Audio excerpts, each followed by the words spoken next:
20th of April 2024 at 9:52 a.m. in Berlin, Germany. Welcome once again to our cosmic journey, casting our chart in the startup universe.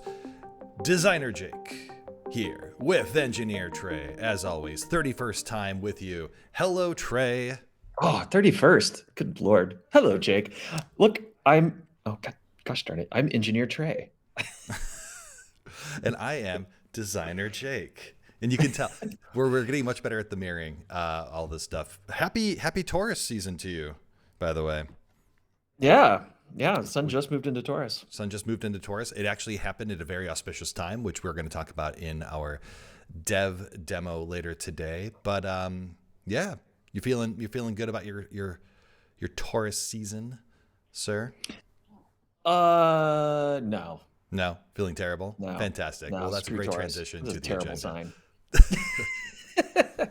So this cycle is called cluster funk, and this is really because a lot of what we were dealing with was the math of grouping and clustering things on the chart. But before we get to that, of course, we have to go through the agenda, which we are doing now. And we will do Very recursive. the check-in question, and then we will say thanks. Now, all of a sudden, we have this thing for being thankful, by the way, that is like us giving a piece of advice. I think I know what my piece of advice is today, but we're gonna treat it like we're gonna see what it feels like when we get to it. Okay.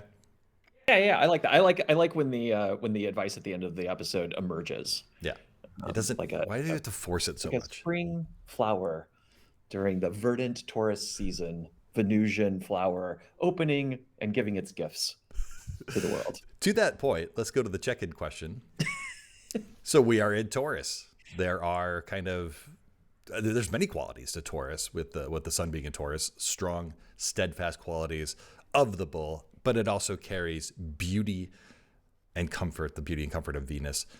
So my question for you, Mr. Henry, what are you planning on being steadfast in your patient cultivation? When you're talking about verdancy, that verdancy could be nature, or it could be things that you are planting. Where are you being steadfast in your patient cultivation this Taurus season? Yeah, good question. I really like that because there is, especially during the season that we're in, but also just this idea that you plant the seeds now for the harvest that comes later. Exactly. And yeah, I think the big themes, I think for me are doing a better job building more intimate community around my practice and occult topics and magical topics. I think this is something that has kind of been a sine wave over time, and I think that it's like, as adults, when you get adult, it's like playing a tabletop RPG with other adults. It's like everybody's super into it, and everybody is like, really wants to do it. If you're a role playing game nerd, so everybody's heart's in the right place. They're excited about it or whatever. But it's just like people have work, people have kids, people have lives, and then so everything is like very complicated to kind of like try to get to overlap. And so I think it's just, as adults in our busy, hectic lives, it's hard to carve out space and time for the kind of like community building stuff that actually results over time in the kinds of strong, supportive community that I think is like the healthiest for people to participate in. And so, yeah, I have a kind of I think I have like a sort of a North Star vision. Like I know what I want that plant to look like eventually. And I'm hopefully planting the seeds for that now. So that at some point in the future, it could be a little bit, I think, maybe better and healthier than the times that I've tried to do this in the past. I love that. And actually, I'm pulling up something right now because this topic has come up for me as well. It's this idea of community care. So the idea that you can ask other people for help. You are not putting them off. People are built to kind of be within communities and cherish one another. And the more that you try to be individualistic about all of this stuff, the more burden you put on yourself, the more kind of detachment from normal society that we have. And the idea of asking for and receiving community care is not a shameful act. In fact, it is absolutely, you deserve it. Like we are all people, and we all need to be caring and loving for one another.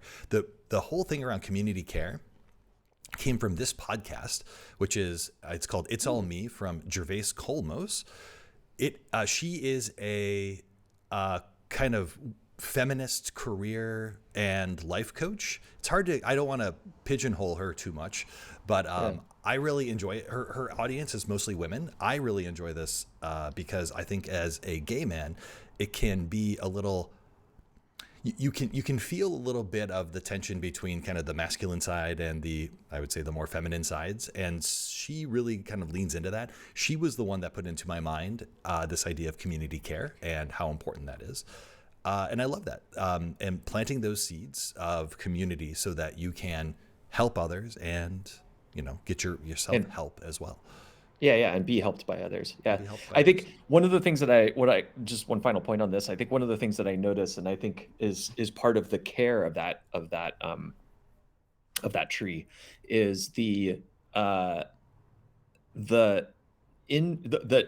dynamics that evolve within communities where, in a particular topic area, maybe somebody has sort of more depth and more experience than somebody else.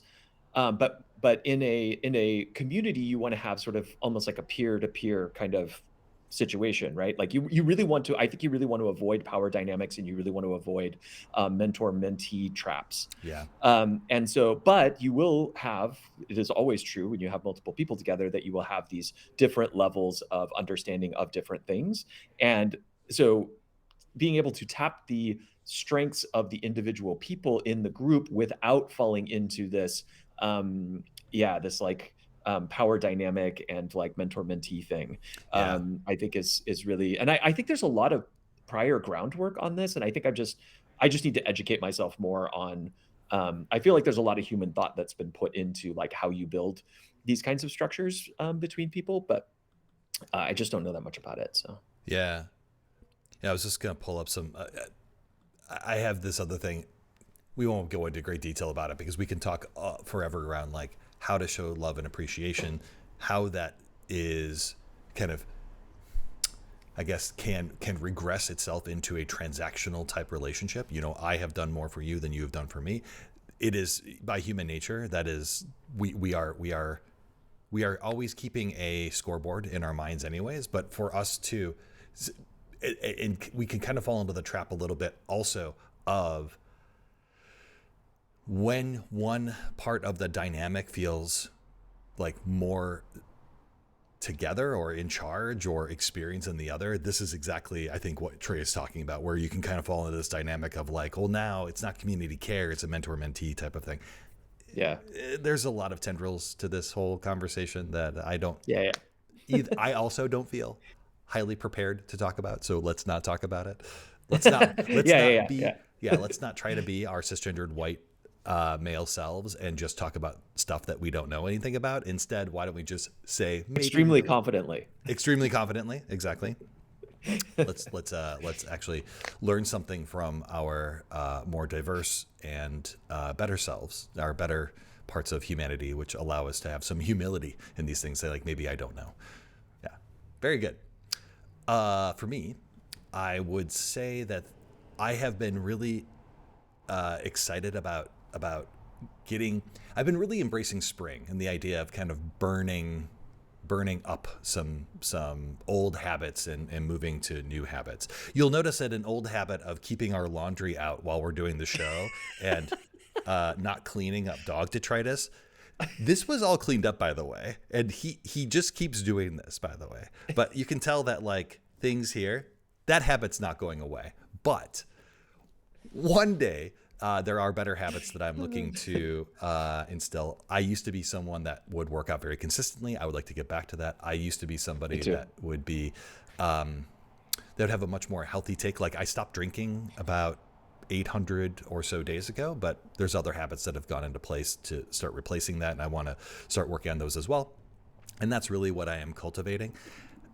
Around the beauty angle, if we're going to talk about Venus for a second, there is some UI that I have been creating that is like good or great, but not Venusian perfect. And I would like to elevate some of the UI to be more Venusian, but that's a separate thing. That's just a me thing. Yes. Anyways, good check-in, everybody. Mr. Henry, do you want to talk a little bit about what this cycle was about? I'm going to put you, first of all, in solo, and then we can talk. We can share your screen here in a little bit. Yeah, sounds good. So there was a number of earlier in the cycle, we were actually in Amsterdam for a little bit, visiting friends, and it was really lovely. But it did create a little bit of a disruption. Oh, go ahead. No, you're great. Sorry, I forgot. We were in the Netherlands. Not only were we in Amsterdam, but we also visited Haarlem. We also visited Utrecht. I will, and I know sometimes I say this and I don't do it. I'm going to cut in here this amazing video of the beautiful people of Utrecht building a bridge for bicycles to go over, but they didn't want to demolish a school, so they put the bike path on top of the school. You are seeing that video now as I am talking. I swear to you, it is happening. It is amazing. But if you look at this bike path here, what they had done, they built the bridge. They didn't want to tear down the Montessori school, so they put the bike path on top of the school, which is so cool. Okay, anyways, but yes, we were in the Netherlands. Go ahead, Trey. So that was a little bit of a distraction during the cycle. However, so like the first part of the cycle, it was I was kind of knocking out some bug fixes and some refactorings and things like that weren't really visible. But the big feature that went in this cycle was the grouping, and this is basically dealing with overlap of labels on the chart. So anytime you have conjunctions, or maybe you have stellium of multiple points or bodies or just things in the chart that are close together, you have to do something in order to make it visible and easy to read. And there are trade-offs here, which we will dig into in a second. But I will switch over to my my screen here, and we are looking at we're looking at the here and now chart. Which should be updating in real time. It looks like it's not. Oh yeah, it is. Okay. I was like, did it stall out for some reason? No, it's fine. Yeah, this is updating in real time, as you'll see chart angles updating. This is just showing Placidus houses. But oh, you know what? You know what else is interesting here? Oh, yeah. The chart isn't rotating. Oh, is that a bug? Yeah, that is a bug. I was like, the horizon line here is like off. Yeah. And it's because this has been up for a little bit of time. So if I hit refresh, it'll be correct. Yeah. Okay. Well, look, we're finding bugs in real time. Love it. We'll file that right after this. Yeah, that's interesting. Why is it? Okay. Anyway, I won't try to figure that out right now. But yeah, as you can see, this chart is updating right now. And you'll also notice that we have this Venus Mercury North Node conjunction in Aries at the moment. And you'll see that there's little ticks now, little markers for each of those points in the chart. But you'll also notice that the glyphs themselves are separated out. And this is a hard problem. It looks right, and it looks very natural. Making this happen is very hard. I just want the viewer to know. Yeah, it's just this is a thorny problem. Yeah, exactly. It's not only a kind of like a difficult algorithmic and mathematical problem, but it's also what is the right answer? And on that topic, so one thing you'll notice here, this will kind of like start the discussion here, is that we have the 11th house cusp here is at 21 degrees 11 minutes approximately 11 minutes 12 now 12 And you'll notice that Venus in Aries here is actually at 18 degrees, but looks like it's on the other side. So now if you look at Venus's little tick here, it makes sense, right? Venus is at 18 degrees. That's where that tick is. But the actual glyph of Venus looks like maybe it's in the 11th house. And so this comes down to this question of what do you optimize for? Because you're not going to be able to sort of handle every situation. And if you do try to handle every situation, you end up with some very weird answers, like drawing brackets around the house cusp line and things like this, which some software does, which is really It looks really ugly. it looks really ugly, and it's also difficult to parse. It actually doesn't help solve the underlying problem. And so, here we are sort of optimizing for. You could say that we're more optimizing for the zodiac than we are for the house cusps. When there are multiple things that are within close proximity of each other. So I'll show while we were kind of talking through this, we were looking up, other charts and kind of like other ways of doing this. And I think Yeah, the actually, before you do yeah, go ahead. yours, I'm going to show my laptop for a second. So this is Okay. Janus. This is exactly what Trey was talking about earlier. If you can see here on the between, Oh yeah. my mouse is not showing up here, but if you look at the right hand side where it's the 7th and the 8th, actually I can zoom in over here. It's this is the weird bracketing thing that Trey was talking about. That is kind of like, I get it, but I also don't love it because it is. I get the idea, like the houses, you want to kind of contain things in the house. It's a little bit funny, honestly. It's a little bit funny. Yeah, it also makes the house cusp angle harder to read, and they don't give you the house cusp label.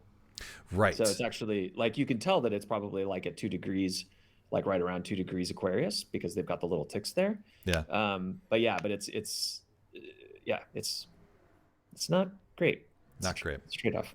But Okay, so back to you. Sorry. yeah. So I'm just going to come over to. So we found this chart, which was actually yesterday, uh, um, and it's a good example chart because if you were just looking at like here's this chart in cosmic plumbing, which is this is now obviously, so it's not the exact same chart, but you're just looking at this and you're like, okay, I can read this, I know what's going on, whatever, and then you're looking at this astro chart and you're like, yeah, I can read this, I can see what's going on. But there's this very interesting subtle difference in the way that things are being done. So let's unpack this a little bit. So you'll notice that we have Mercury, Venus, we also have Chiron being shown here, and the Sun. And they are all in the 9th house, and they're being shown in the 9th house because these two little ticks here at the beginning are actually Mercury and Venus.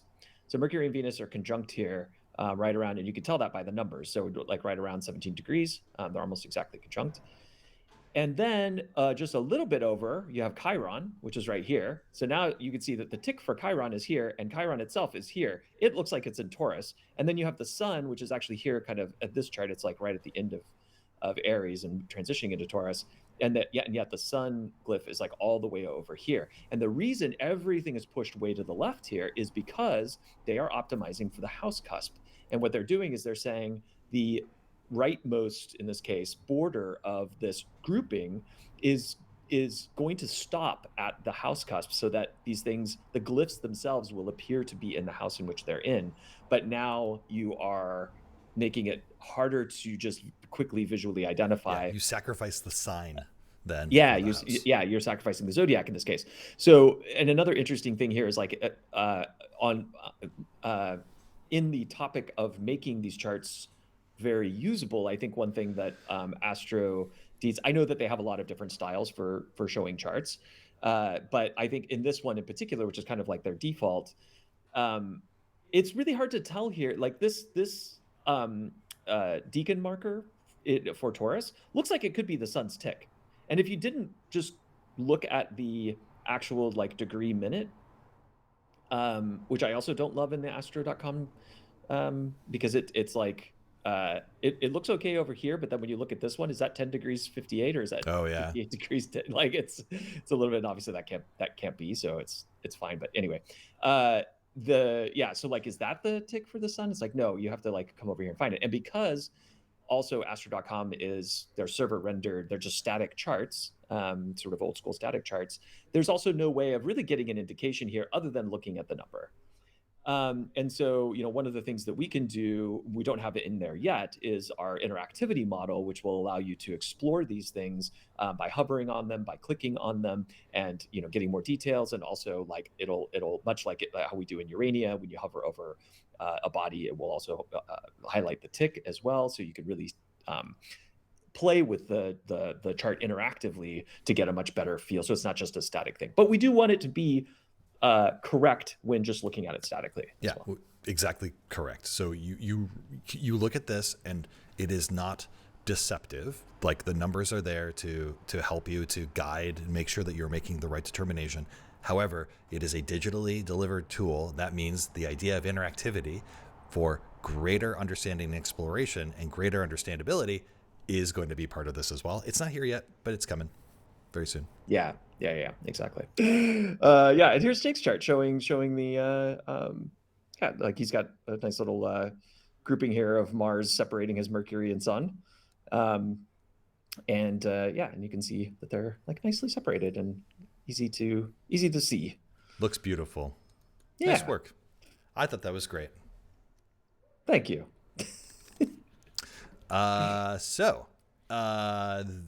We're gonna keep it short, I think, today. That's our demo day today.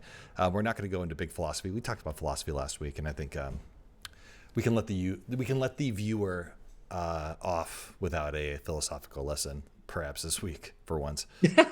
Yeah. Oh, I did want to say too that the thing that we mentioned at towards the beginning of the episode around which was the sun entering Taurus season. I actually had the here and now chart up while I was working on Cosmic yesterday, when I saw the sun like just transition into 0 degrees 0 minutes of Taurus, which was just. It was really cool, and this has been a phenomenon that I've experienced working on astrology software over the past few years, which is just that you are sometimes working on the chart. Like I started working on Urania, the first real actually usable charts in Urania happened right around the beginning of 2020, when we started getting this crazy stellium in Capricorn, which preceded something happened in 2020. Yeah. I can't remember what something it was happened. Though. That's weird. So it was really interesting going like, this doesn't look good. Well, so what's going to happen this month, by the way, is it's today. By the way, we've got a conjunction of Jupiter with Uranus. That's why I was hoping to see that, but that's fine. The perspectives aren't set up exactly for that. And I think that's why you wanted to bring up Uranus. Exactly. Yeah. And I think both are going to be Kazimi this month as well. So the blessings of the sun are coming, by the way. Yeah. So there's more blessings to be had. Combust before and after. It's like the combust eye of the before storm. And after, but there's that. I pulled up Urania, and do you want me to? Jupiter and Uranus are no, you don't need to. But it's they're both within 21 degrees right now. 21 minutes. They're at the 21st degree of Taurus, and just within a few minutes of each other. Yeah. Excellent. There you go. Yeah. Well, given that, because we are having a Jupiter-Uranus conjunction right now, I think it makes the most sense to take out the trash. Expansive disruption to your garbage cans. Expansive disruption to your garbage cans, everybody. We hope that you have a beautiful, expansive disruption of your garbage can today. We hope you have a beautiful weekend, or whatever day you are watching this. We love you very much. Take care. We love you. Be well. Bye. Bye.